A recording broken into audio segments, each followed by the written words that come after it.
او بھائی، سمجھتے نہیں ہو؟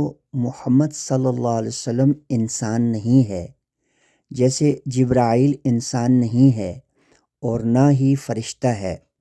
جیسے جبرائیل روح ہیں، اللہ کا کہا ہے، اس کا نام جبرائیل ہے۔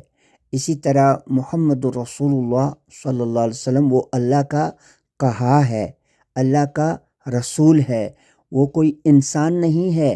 محمد بن عبداللہ کوئی نبی رسول نہیں ہے، وہ تو 1400 سال سے انہوں نے ڈرامہ کیا ہوا ہے، بالکل ایسا ڈرامہ جیسے عیسیٰ علیہ السلام کے ساتھ عیسائیوں نے کیا ہوا ہے اور موسیٰ علیہ السلام کے ساتھ یہودیوں نے کیا ہوا ہے۔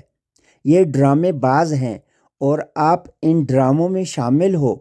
محمد رسول اللہ صلی اللہ علیہ وسلم کا ظاہری وجود کیوں ہوگا؟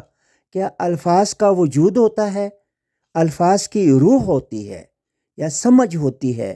محمد بن عبداللہ کو دماغ سے نکالو، صحابیوں کو دماغ سے نکالو، اہل البیت کو دماغ سے نکالو، وہ سب فراڈ ہے، دھوکہ ہے۔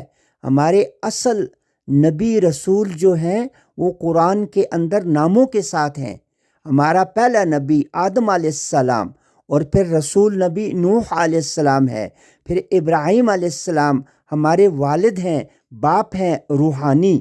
انہوں نے ہی اللہ سے دعا کی، احمد محمد رسول اللہ صلی اللہ علیہ وسلم کی، اور عیسیٰ علیہ السلام آخری نبی ہے، ان کے بعد کسی نبی کا قرآن میں ذکر نہیں ہے۔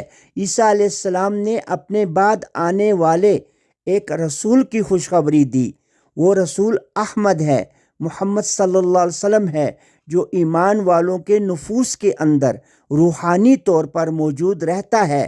وہ انسان نہیں ہے، اللہ کی آیات کی روح ہے، اللہ کا کہا ہے، اللہ کی آیات کی سمجھ ہے، جو میں ابھی آپ سے بیان کر رہا ہوں، لیکن آپ کو سمجھ نہیں آ رہی کیونکہ آپ شرک کرتے ہو۔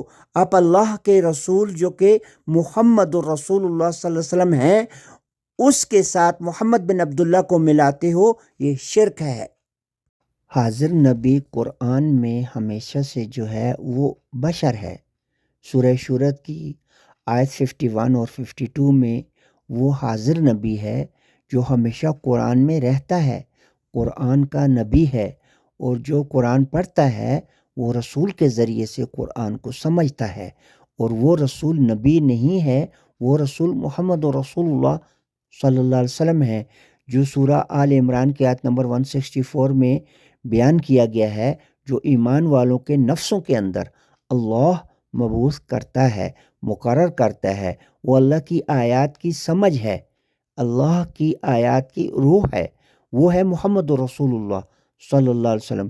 عیسیٰ علیہ السلام کے بعد کسی نبی کا ذکر نہیں آیا ہے قرآن میں، وہ آخری نبی ہیں جو قرآن میں ان کے بعد کسی نبی کا ذکر نہیں آیا ہے، اور انہوں نے بشارت دی تھی احمد اور محمد صلی اللہ علیہ وسلم کی کہ ایک رسول آئے گا میرے بعد، اور وہ رسول محمد رسول اللہ صلی اللہ علیہ وسلم کو اللہ نے قرآن کے اندر مبعوث کر دیا ہے، جو کہ جب کوئی ایمان لائے گا تو اس کے نفس کے اندر اس رسول کو مبعوث کرے گا، تب اس کو اللہ کی آیات کی، قرآن کی سمجھ آئے گی۔ قرآن میں مذکور نبی جسے اللہ مخاطب کرتا ہے کوئی تاریخی شخصیت نہیں، بلکہ ایک حاضر نبی ہے۔ ثبوت، یہ وہ بشر ہے جس کا ذکر سورہ شورہ کی آیات 51 اور 52 میں ہے۔ یہ اس نبی سے اللہ 3 طریقوں سے کلام کرتا ہے، اور یہ نبی قرآن میں ہمیشہ زندہ موجودہ نبی ہے۔ محمد رسول اللہ 33 کی 40 کوئی تاریخی بشر نہیں، بلکہ اللہ کی آیات کی روح یا سمجھ ہے۔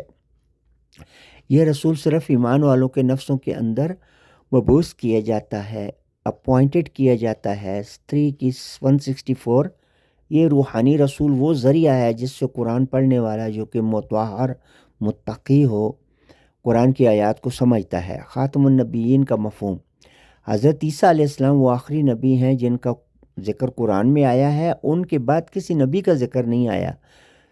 بشارت حضرت عیسیٰ علیہ السلام نے احمد اور محمد کی بشارت دی تھی، تکمیل۔